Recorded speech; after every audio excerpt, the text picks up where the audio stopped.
Hello and welcome to the Celtic Way morning briefing. You'll be pleased to know this is the last episode before Tony's triumphant return, and therefore the last time for a few days you have to hear my dulcet tone say hello and welcome to the Celtic Way morning briefing. I'm joined today by Alison McConnell to preview Celtic's return to league action against Ross County. Tomorrow, Parkhead, 3 p.m. kick-off. It's a kind of a novelty for them to have a Saturday afternoon start time, isn't it, Alison?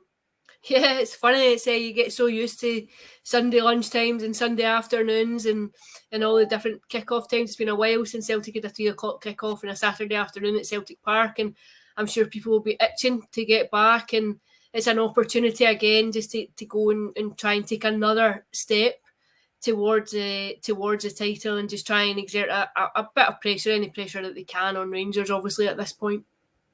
Well, as you mentioned, crucially, playing before Rangers means it's a chance to go 6 points clear and really put the squeeze on in the last game before an international break. Yeah, definitely. I think that it's an element. I think Rangers were very, very comfortable last weekend at Dundee. I'm not sure that they'll have too many issues when they go up and when they take them on again on Sunday. But I think from Celtic's perspective, it really is just about trying to maximise any opportunity you have to put Rangers under pressure, to ask the question. I think it is all that you can do, but I would be wary of writing off Ross County and any kind of challenge that they present, because I think they're a confident team at the minute. I think when you look at where they were just before the turn of the year and where they are now and how they've managed to get themselves very firmly away from that relegation zone, and I think they have players who could hurt Celtic. I'm thinking Charles Regan-Cooks is really caught the eye this season. To be sitting top of the goal scoring charts for a club at Ross County, I think says quite a lot. I mean, it's worth noting they've been in genuinely good form. I mean, they've won their last 3 games, meaning that they've got themselves into the top 6. But even before that, since coming back from the winter break, I think it's 10 league games, 5 wins, 3 draws and a loss, 2 losses. But it's not just even since the winter break that they genuinely are a good team this season. The form guide has got them third behind Celtic and Rangers, obviously, but that's over the last 5 games, 10 games, 15 games and 20 league games. That's not a flash in the pan. They are a good team, and regular viewers will remember I offered up Regan Charles Cook as a potential player of the year if it were to have to go to someone not wearing green and white hoops. He's got 13 league goals now, all from obviously playing out wide, which makes it more impressive. 5 since coming back from the winter break. I mean, he's not especially creative in general, but whether it's Juranovic or Ralston at right back, they could have their hands full at times. Well, on the opposite flank, Joseph Hungbo could give Greg Taylor problems too. I mean, as much as I would make the case, no matter the opposition, generally, Celtic are more often than not the deciders of their own fate. Alison, what are you expecting from the opposition? I think it might actually be. I think Ross County obviously will try and contain Celtic for as long as possible, but the 2 players you mentioned there have been impressive throughout the campaign, and crucially, I think they have a bit of pace about them. And I think they'll try and maximise that. I think they'll try and use it. I think they'll try and hurt Celtic on the break. I think they'll look for gaps to exploit. I think they'll know that Celtic can be culpable when it comes to set pieces. I think they'll try and trouble them. You saw the way that they played against Rangers at Dingwall. Even after going behind again, they kept it going. They would have to credit the strength of character to keep going and then getting that last minute goal. So I think it would be foolish to expect Celtic to turn up and walk to 3 points. I think if they're to come out and prevail with the win, I think the attitude has to be right, the approach to the game has to be right, the mentality has to be right. You have to see the same kind of tempo that you saw maybe against Livingston last weekend, and in terms of just trying to take the game and make an initial imprint immediately.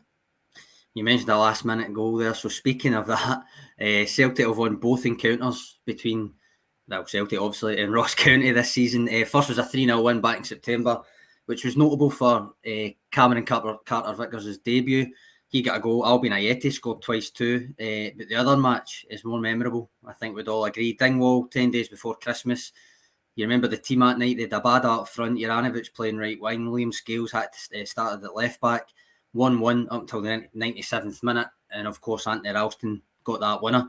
I mean, that at the time was to keep Celtic 4 points off the top spot, but arguably was every bit as important as the one that put them there later, wasn't it?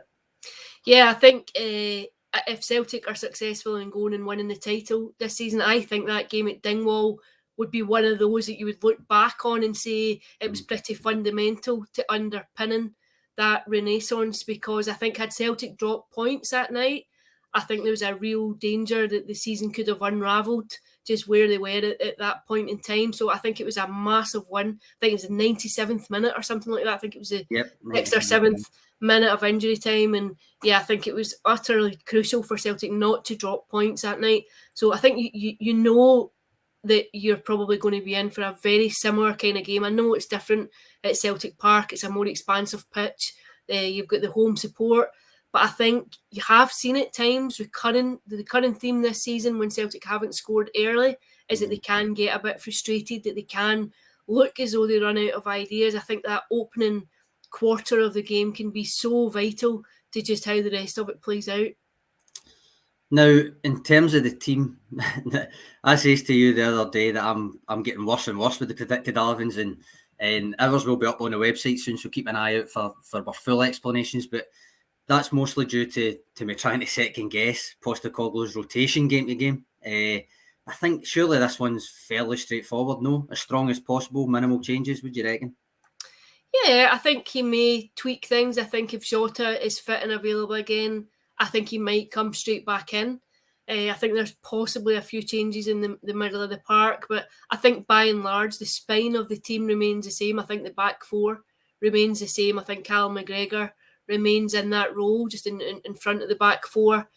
I wonder if Tom Roderick might start and come back into the starting lineup after coming off the bench on Monday night. And I do think if Jota's fit and available, I think he plays. It's interesting you mentioned Jota. Obviously, he was in the clips from training that the club put up on social media yesterday, but so was Jota Abada and a certain David Turnbull. I suppose what makes you think Jota is going to go straight back in? One, and not Abada, and then two, that would probably mean overdosing Maeda, who played well and should have had a goal against Dundee United. Yeah, I think he did play well. I think if Jota is fit, and he'd said on Monday night that he expected him to be fit and available for the weekend, I think just over the course of the campaign, what he is offered from that role would suggest that he is one of Celtic's real creative outlets in a game that you think might get quite stodgy.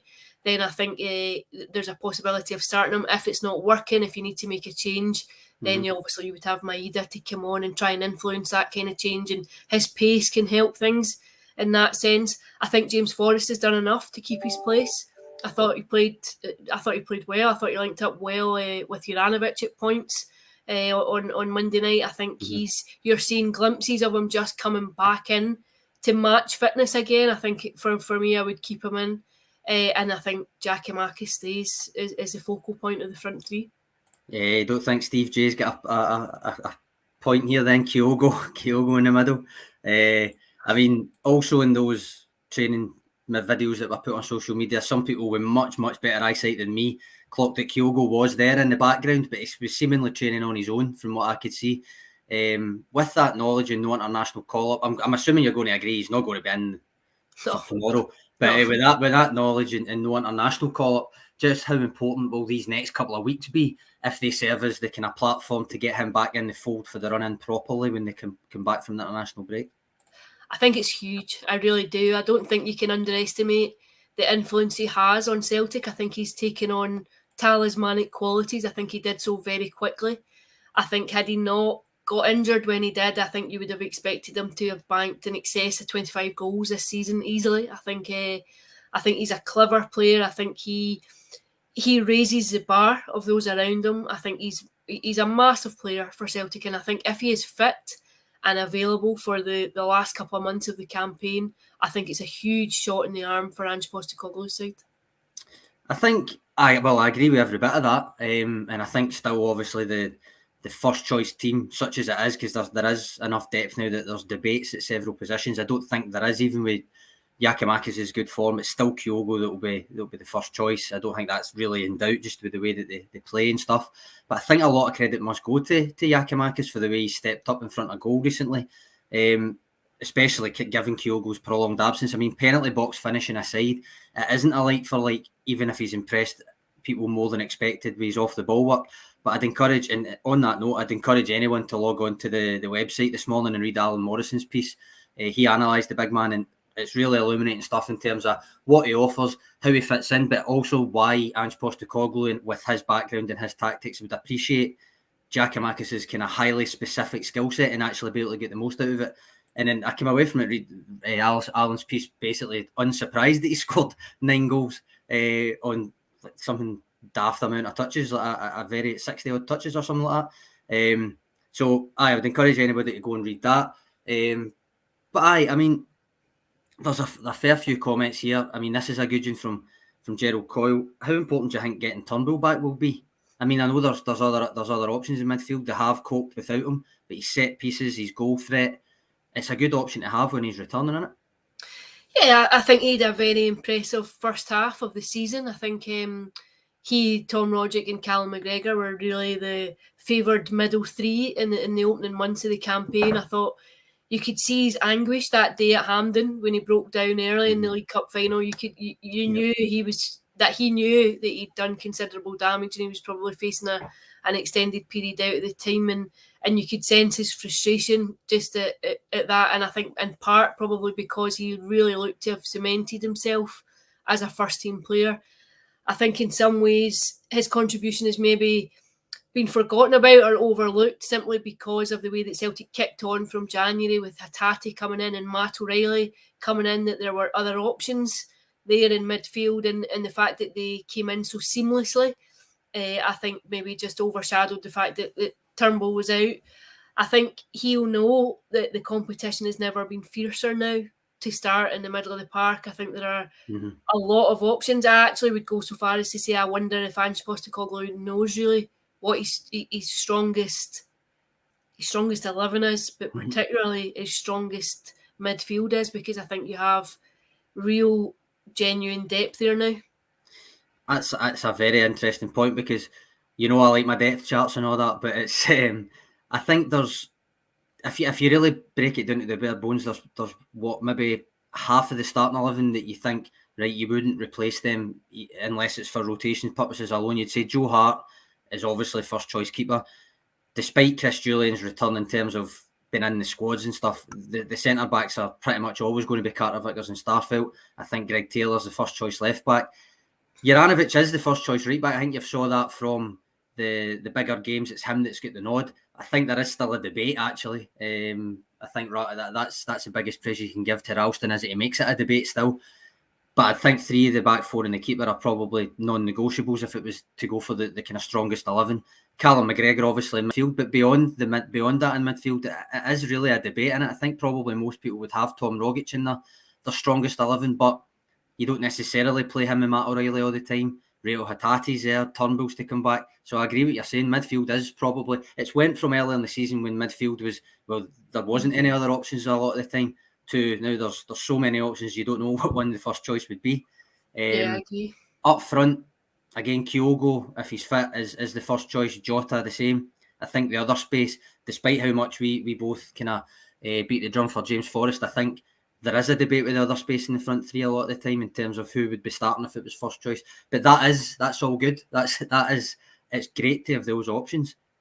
Yeah, and I think that's what every manager claims to want. I think it pushes the team. I think it keeps people on their toes. I think it takes away any idea of complacency settling in when people are very assured of their starting place. I think it helps just to keep an edge to the squad, an edge to team selection, to sustain a hunger within the squad, and also, of course, just to have the depth. I think on average Celtic probably play between 50 and 60 games over the course of a season when you factor in European games, domestic cup games, international games. I think you need to have that. I think it's very important that you're not overly reliant on the same players all the time. Especially with the style that Postecoglou wants to play in training as well as matches, from what we've heard. So the intensity, it only lends itself to a bigger squad, I would argue. Obviously the bigger squad has to be quality through it rather than just numbers. I think we saw that at the start of the season. But we're going to move on to everybody's favourite part, score predictions. With this comment from Martin Davis saying, the game will not be easy, but Celtic will win by 2 clear goals. What do you think, panel? So what do you think, Alison? Is that accurate? Is that a decent shout? I know she didn't actually give a scoreline, he just said 2 clear goals, so that could be 6-4, but... I'm going to say 2-1. 2-1, all right. 2-1, I think Celtic will come out of it. I think they'll know that they've been in a game. I'm going to go with Adam Apple here. I think 2-0. I don't think County will score. I think, despite the fact that I've sat there and praised them for quite a while there, I do think that at Parkhead, full house, remember, I think it will make a difference, and I think it'll be 2-0. I think they'll keep the clean sheet, add another clean sheet onto it. Now, before we wrap up, I just want to remind all of you, as always, that if you enjoy this kind of chat, then you'll probably enjoy the stuff on the website too. In fact, I'd say it's even better. So if you go to celticway.co.uk/subscribe, which I've just put in the chat there for you to click, then give us a go. That'll be a good deed done for the day. You'll be able to enjoy your weekend knowing you've kept me in a job for the price of a pint. So, thanks for your contribution today, Alison. Thanks for your comments as always, guys. Remember to check the website over the weekend for the match ratings. There'll be reaction up there, there'll be stats up there, stuff like that. And we'll see you all back here on Monday. Cheers.